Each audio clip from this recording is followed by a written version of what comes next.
Headline 24 news और मैं हूं आपके साथ भारती लोधी।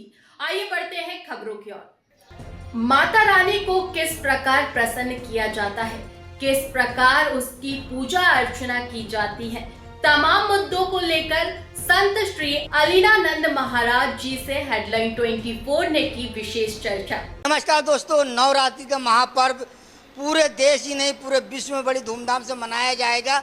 आज हमारे साथ में मध्य प्रदेश के वरिष्ठ संत महंत श्री अलीनानंद जी महाराज जी, हम उनसे बात करेंगे कि नवरात्रि का पवित्र त्यौहार किस तरह मनाया जाना चाहिए और किस तरह माता रानी की पूजा करनी चाहिए और क्या वास्तव में माता रानी की पूजा करने से ही सुख संपत्ति हमारे घर में विराजित होगी या घर में बड़े बुजुर्गों का सम्मान करने से ये स्थापना होगी। पहले तो महंत जी आपका स्वागत है जी। नवरात्रि का पवित्र त्यौहार चालू हुआ, क्या संदेश है? देखिए, ये प्रार्थना करने के, आराधना करने के और अपनी माँ के प्रति जो हमारा समर्पण होता है, ये नवरात्रि में उस समय जैसे एक बेटा, छोटा बच्चा अपनी माँ के प्रति उसकी ललक रहती है, इसी प्रकार से हमारी माँ का जो है नवरात्रा आ रहा है। सभी लोगों को अपने घरों में, मंदिरों में और जहाँ जहाँ माता रानी की आराधना हो वहाँ जा के आराधना करना चाहिए। और कहते हैं कि जो जननी है उसको सदैव पूजना चाहिए जी। तो क्या लगता है माता रानी अब घर घर विराजित हो रही है, सनातन का बढ़ावा भी मिला है? बहुत अच्छी बात है।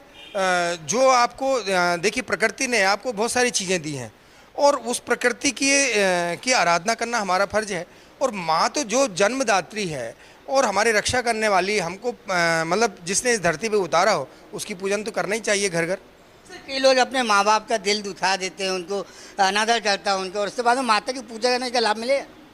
नहीं, ये बिल्कुल आपका सवाल बहुत सही था कि जो लोग अपने माँ बाप का दिल दुखाते हैं, उनकी पूजा हमेशा निरर्थक रहती है, सार्थक नहीं हो सकती।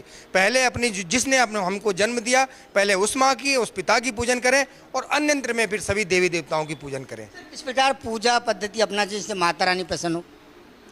माँ तो माँ है, माँ के आगे तो आप भाव से जाइए। कोई पूजन मतलब बहुत सरल विधि होती है। आपने हाथ जोड़े और आंख बंद करके कहा कि माँ मैं तो कुछ जानता नहीं हूँ, भाई इतने में माँ प्रसन्न हो जाती है। आप अपनी माता के पास जब जाते होंगे, कितनी भी गलती कर लीजिए और जैसे ही आपने वहाँ हाथ जोड़े क्षमा करके माँ माफ़ कर दो, तो 1 सेकंड में माँ माफ़ करती है। ऐसी हमारी माँ दुर्गा है। गुरुदेव, एक बड़ा सवाल हमारे देश के लिए, हम माता जी की 9 दिन आराधना करते, पूजा करते, लेकिन विदाई के समय कुछ व्यवस्थाएं भी देखने को मिलती है, माता जी को धकेल भी दिया जाता है, तो क्या उचित है?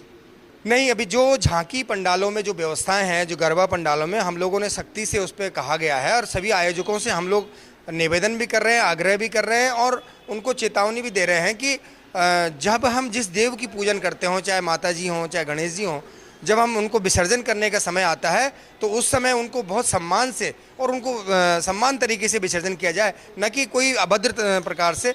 और ये भी हमने कहा कि भाई जो सनातन की पूजन करते हों, खास तौर से उस समय उन्हीं लोगों को उसमें रहना चाहिए। क्या लगता है गरबे का चलन भी हमारे मध्य प्रदेश बड़ी तेज़ी से आ रहा है, इसको लेकर क्या कहेंगे? हाँ, गरबा तो गुजरात का एक जो कहते हैं महत्वपूर्ण वो था और पूरे देश में उसका प्रचलन हो गया है। उसमें ये होता है कि रात के समय में माँ का घट स्थापना करके, जोत जलाकर और नृत्य करके, माताएं श्रृंगार करके बड़े सज धज के और माँ के आगे नृत्य करती थी, उसको गरबा कहते हैं। आजकल इसकी परंपरा बदलती जा रही है, कपड़े जो है शालीनता वाले नहीं पहनती महिलाएं। हम लोगों ने आग्रह किया है सभी गरबा संचालकों से कि उनका ड्रेस कोड निश्चित हो, बहुत सम्मानजनक ड्रेस कोड हो, क्योंकि माताएं जितने सज धज के आएंगी, जितने सम्मानपूर्वक रहेंगी, उतनी ही सम्मानीय और आदरणीय देखी जाती हैं। तो हम आग्रह भी कर रहे हैं और धीरे धीरे सुधार आ रहा है। तो हमारे साथ थे संत समाज के वरिष्ठ संत श्री महंत अलीनानंद जी महाराज जी, जो भोपाल ही नहीं संपूर्ण मध्य प्रदेश और पूरे देश में संत समाज का नेतृत्व कर रहे हैं। उन्होंने हिंदू समाज, सनातन धर्म की रक्षा के लिए संदेश दिया है कि माता रानी की विदाई के समय इस चीज़ का विशेष ध्यान रखें कि मूर्ति में धक्का ना लगे, ना मूर्ति को इस तरह उछाला जाए, मूर्ति को व्यवस्थित स्थापित करते हैं, इसी प्रकार उनकी स्थापना के साथ साथ उनका विसर्जन भी किया जाए।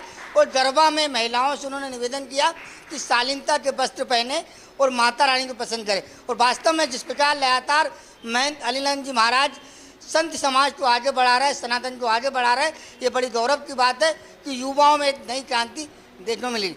बने रहिए हेडलाइंस 24 के साथ। संतोष योगी, भोपाल।